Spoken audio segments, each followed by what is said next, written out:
Today, I'd like to talk about the pass catchers. It's not an issue, but it's just something I'm having a hard time with, and I wanted to talk through it in a video.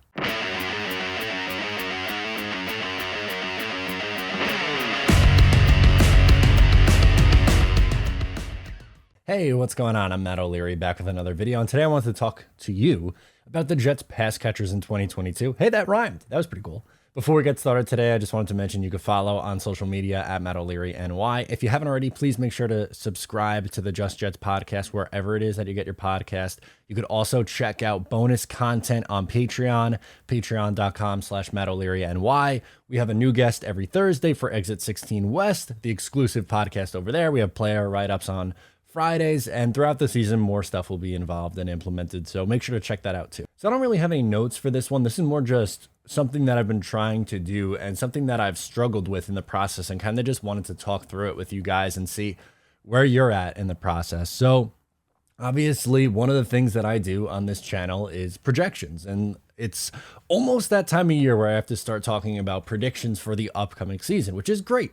And in quiet times like this is usually when I start that process. But I've been having a really difficult time trying to project the numbers for the pass catchers. And I'm not anywhere, like I am in the very early stages here. I am not anywhere close to being done, but I'm kind of just going to take you through the process and why I'm having such a difficult time, like trying to project what this Jets offense is going to look like from a passing attack because of the number of weapons that they have.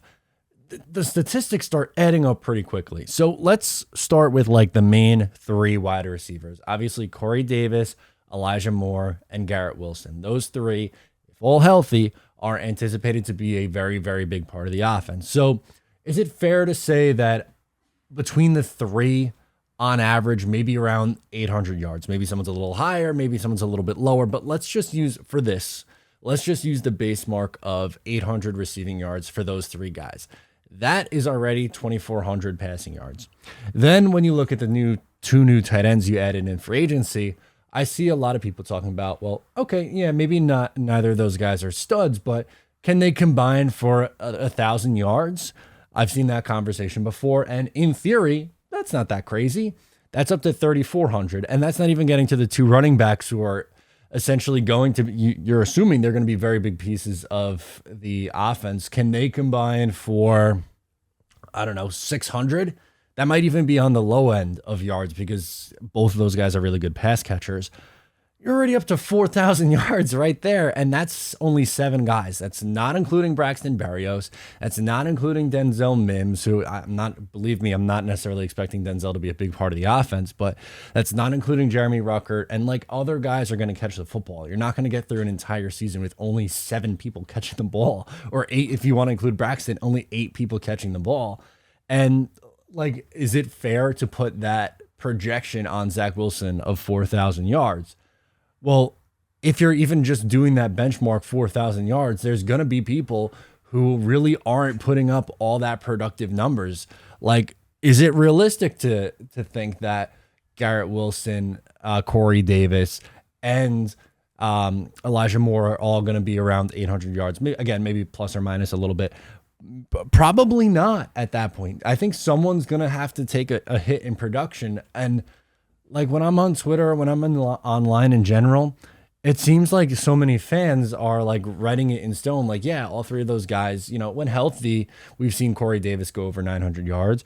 Last year, Elijah Moore was on a pace to put up some really big numbers. And he looks like someone who most people are projecting as wide receiver 1 and maybe someone who goes over 1,000 yards. But Garrett Wilson's also someone who you would expect to come in right away and be good right away.